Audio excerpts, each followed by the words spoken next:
Hi there, everybody. This is Austin at the Best I Can Afford Antiques channel. You know, I've been pretty broke for a little bit here now. I ain't gonna lie to you. Spirit of honesty, that's what we're all about here.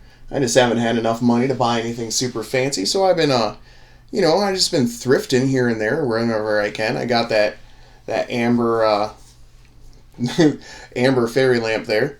Thrifting the other day, and we're gonna finish the video by looking at these with the lights off, because I've got two fairy lamps in front of us right now, and there's a little surprise fairy lamp coming that I got for $10 at a Salvation Army today. But first, let's look at the couple of weird things I got. Okay, so this is an odd fella, isn't he? Got a little bit too much shadow today, I think. Hold on, let me see if there's anything I can do about that. Try and fix problems as they occur as opposed to before they occur. And that's just what's happening today. Okay, hold on. Almost got it. Got it. Okay. Now, isn't that a neat creature? It must be carved out of either driftwood or maybe just a knot of wood. And I can't quite tell if they maybe used a machine to carve them, or maybe maybe just like the same type of punch over and over again. I can't tell if he's hand carved or anything, but he's out of a pretty unique piece of wood. That piece looks a lot like well, you know what I'm thinking. You know what I'm thinking. Anyway, isn't he cool though? It's a pretty unique piece of wood, so I think it would have had to have been decided what to make out of this piece of wood, as opposed to, I'm going to make a bird and here's this piece of wood, because that's an odd piece of wood to make a thing out of. I mean, I don't know if you knew this, but knots are actually harder. They're very difficult to carve and stuff. So I mean, you see, he's worked actually around like a few different knots here. I think that's pretty interesting. I think it's a very handsome carving too. Look at him in his majesty there. That's pretty cool. So yeah, he was $4, I think. Yeah, I paid $4 for this. Oh, maybe take off the sticker and see if it says anything about anything. Looks like it's just going to be more wood, everybody. Yeah, I don't know. Can't tell if that's maybe hand sawing marks on the bottom there. I don't know, but that is a super cool little piece of wood right there.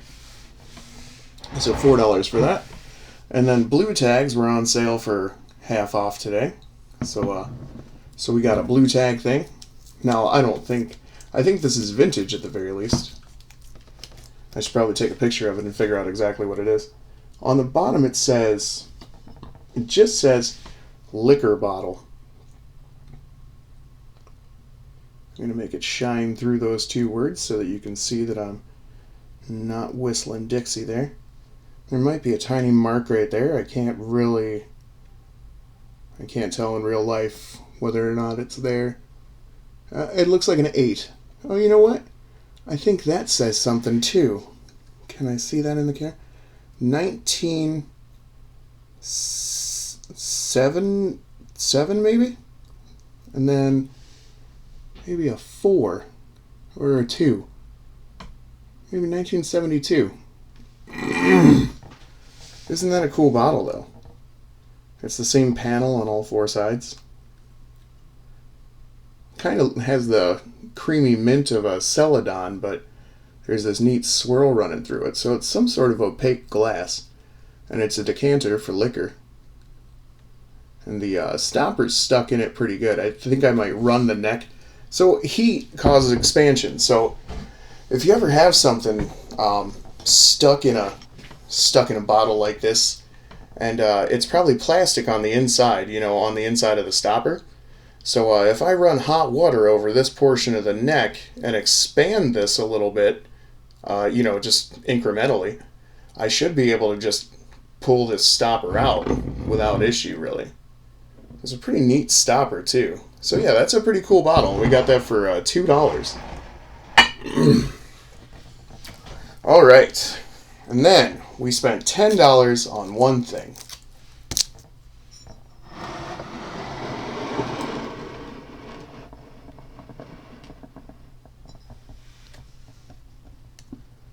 I got a Fenton Persian medallion fairy lamp.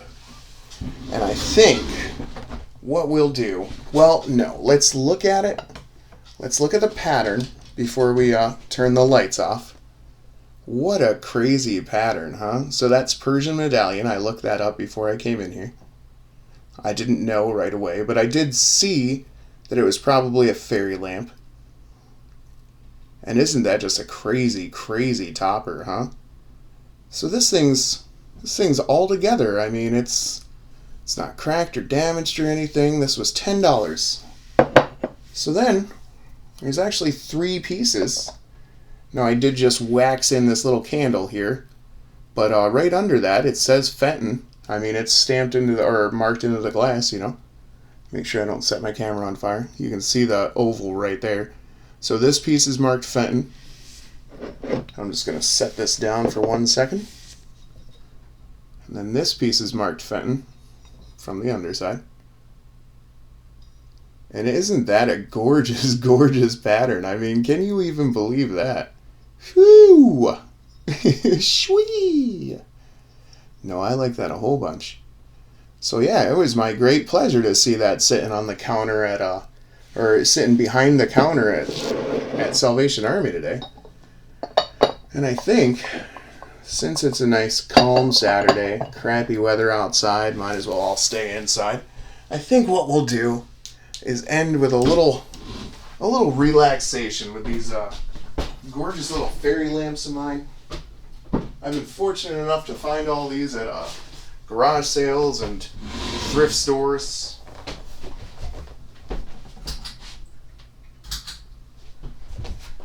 Well, I mean, the only way we could have done that better is if we had Christmas colors, huh? Let's make sure we're looking at everybody straight here. I'm sorry. Always go forward. Never go straight. I'm going to give us a minute with each of these. We'll just look at their gorgeous little colors by themselves. So that's an Indiana, I think Stars and Bars pattern. Indiana Glass Company. And this is a blue Fenton opalescent hobnail. It's a pretty gorgeous little pup.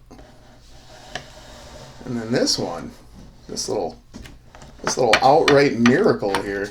Jeez. Let me goodness gravy. Aren't you a beautiful thing? So yeah, this is awesome. Best I Can Afford Antiques channel. Look out for these little things. I've seen this this particular fairy lamp priced from $45 to $125. So I mean, it's not without value. So I'm pretty glad I spent the $10 on it, even though I don't have a lot of money. You know, it's you know, that's one thing. You know, I don't know if you guys knew this or not, but I don't go to thrift stores and Google prices before I buy stuff. And, you know, I'm very inexperienced. So, you know, a lot of the time for me it's rolling dice. But, you know, you see something like this and it's probably not too much of a gamble. I mean, that's better than you would get on most days, I think. So, yeah, this is awesome. Best I Can Afford Antiques channel. Like, share, comment, subscribe. Hopefully we'll see beautiful stuff as much as we possibly can. I love you guys.